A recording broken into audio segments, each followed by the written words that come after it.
A very good afternoon to you. This is TV Sapientia on Star Times Channel 260. Today is Thursday, the 8th of May 2025. My name is Joe Igbo. In our news headlines this afternoon, the National Education Loan Fund, NELFund, says it has disbursed a total of 54 billion naira to more than 290,000 students and institutions across the country since the commencement of the scheme.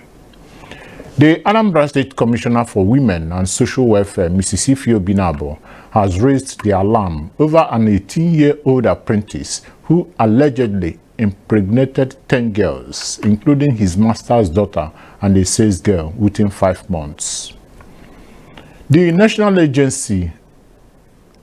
Emergency Management Agency, NEMA, says it has alerted all state governors of the areas likely to be affected by flooding this year as rainfall begins.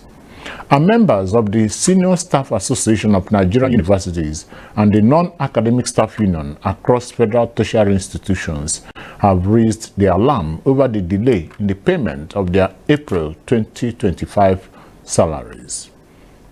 Now the details of the news.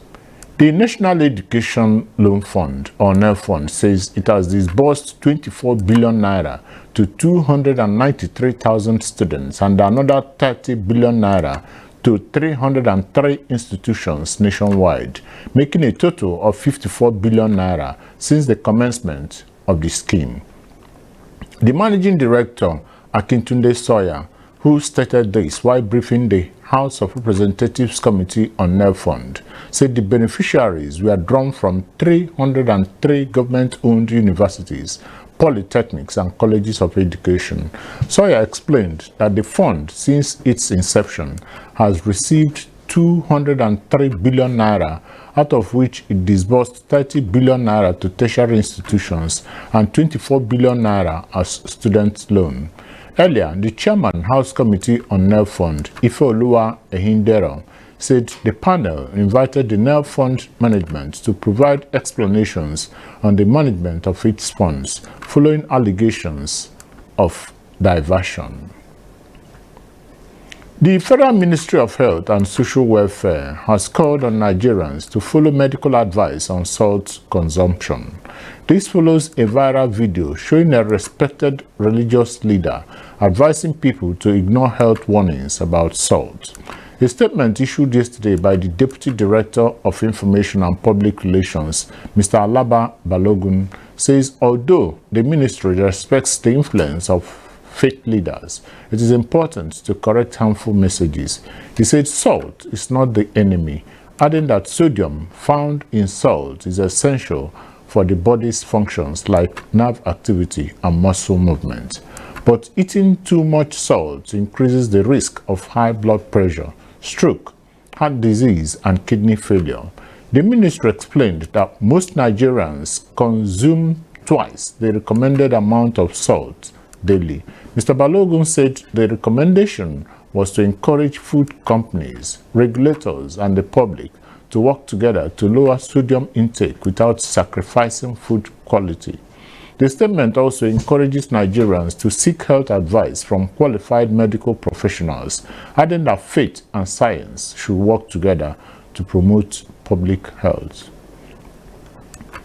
The House of Representatives has passed a resolution calling on the Federal Ministry of Health and Social Welfare to provide free nationwide cancer screening and subsidized treatment costs across the country. The resolution followed the adoption of a motion by Aderemi Osheni, who represents Agege Federal Constituency. Osheni highlighted the urgent need for intervention, noting that cancer remains a major public health crisis in Nigeria, with over 125,000 new cases recorded in 2020 alone. He raised concerns over the soaring costs of cancer treatment, which can range from tens of millions of naira to hundreds of thousands of dollars annually. The House urged the federal government to introduce a subsidy mechanism that would ease the burden of cancer care. It also mandated its Committee on Healthcare Services to work closely with the Ministry of Health and Social Welfare in developing sustainable solutions for funding treatment and ensuring access to affordable cancer drugs. The resolution is seen as a critical step toward improving early detection and equitable treatment, ultimately saving lives and reducing the socio-economic impact of cancer nationwide. The Anambra State Commissioner for Women and Social Welfare, Mrs. Obinabo, has raised the alarm over an 18-year-old apprentice who allegedly impregnated 10 girls, including his master's daughter and his master's sales girl, within 5 months. According to a video released by Obinabo, the boy was sent to learn a trade but was dismissed from his apprenticeship after impregnating 2 girls, namely his master's daughter and his master's sales girl. He then returned to his village where he impregnated 8 more girls. Obinabo said the boy's mother reported the matter and has called on the public for advice on how to address the issue, questioning whether the boy's behavior is a spiritual matter. The boy allegedly told Obinabo that he convinces the girls by telling them he loves them and plans to marry them once he acquires wealth. The National Emergency Management Agency, NEMA, says it has alerted all state governors of the areas likely to be affected by flooding this year as rainfall begins. NEMA advised states and local governments to commence clearing blocked drainage systems to prevent overflow, construct temporary flood barriers to protect homes and infrastructure, and evacuate residents from flood-prone areas to safer grounds. It also said demolition of structures along waterways in the Federal Capital Territory has begun to prevent loss of lives and property. The agency said the advisory and early warning messages to governors and other relevant authorities are sequel to the Seasonal Climate Prediction or SCP, released earlier in the year by the Nigeria Meteorological Agency, and the Annual Flood Outlook released by the Nigeria Hydrological Services Agency. The Director General of NEMA, Zubeida Umar, disclosed this in Abuja during the launch of the 2025 Climate-Related Disaster Preparedness and Mitigation Strategy document. She said the document highlights climate-related risks, implications, preparedness, mitigation actions, and periods of action during the year. The Minister of Education, Tunji Alausa, has said that 24 federal institutions have been powered by solar energy under the Energizing Education project of President Bola Ahmed Tinubu's administration. Alausa, who spoke yesterday in Abuja at the collaboration agreement signing ceremony with the vice chancellors of the beneficiary institutions, added that 8 more universities have signed collaboration agreements to join the 4th phase of the project. The minister said the projects had wide-reaching benefits for education and the economy. According to him, the University of Abuja, which now boasts of a solar farm comprising 6,000 photovoltaic panels, is generating approximately 3.3 megawatts of electricity daily, enough to power the campus round the clock.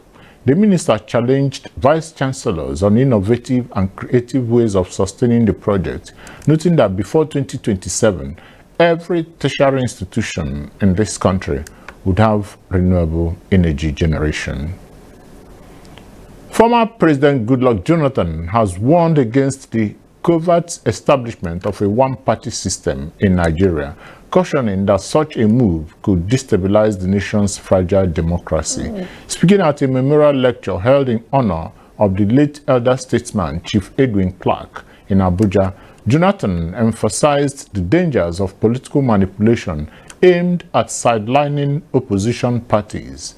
The former president noted that Nigeria's complex ethnic, religious, and political landscape necessitates a more inclusive political framework. Jonathan's remarks come amid growing concerns about the shrinking space for opposition politics, with an increasing number of defections to the ruling All Progressives Congress (APC). In his remark, former head of state General Yakubu Gowon, who shared the occasion, reiterated the importance of unity in the country, noting that Nigeria can only make progress when national interest is placed above personal ambition. The Imo State Police Command has demoted Sergeant Anayo Ekeze to the rank of corporal following his involvement in the assault of a man along the Owerri-Aba road, which was captured in a viral video.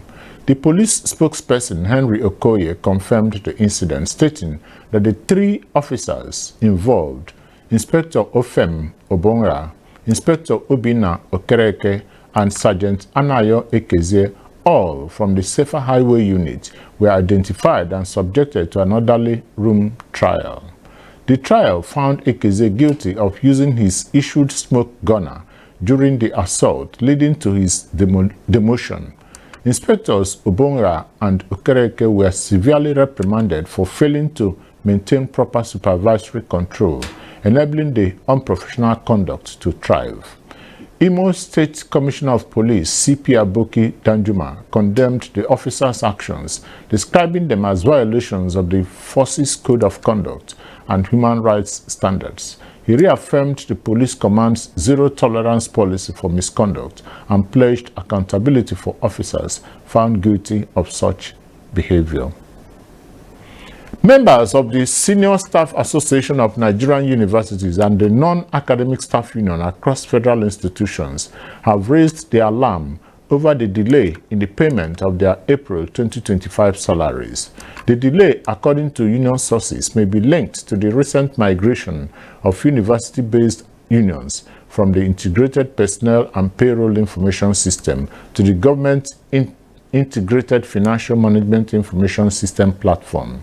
SUSANU President Mohammed Ibrahim expressed dismay over the situation in a letter addressed to the Accountant General of the Federation, dated May 7, 2025.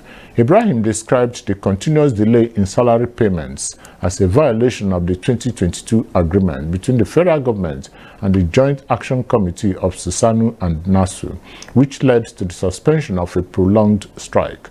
He said the delay, which has become routine, is not only an administrative lapse, but a clear action, or rather act of discrimination.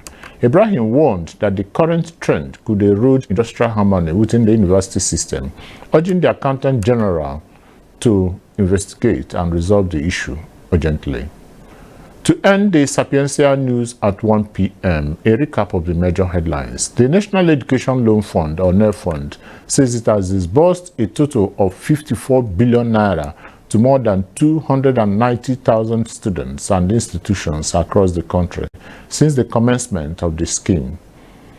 The Anambra State Commissioner for Women and Social Welfare, Mrs. Ifeobinabo, has raised the alarm over an 18-year-old apprentice who allegedly impregnated 10 girls within 5 months. The National Emergency Management Agency, NEMA, says it has alerted all state governors of the areas likely to be affected by flooding this year as rainfall begins. And finally, members of the Senior Staff Association of Nigerian Universities and the Non-Academic Staff Union across federal tertiary institutions have raised their alarm over the delay in the payment of their April 2025 salaries. That was the Sapientia TV news at 1 p.m. On behalf of the editorial and technical crew, I am Joe Igbo. Good afternoon and thanks for choosing TV Sapientia.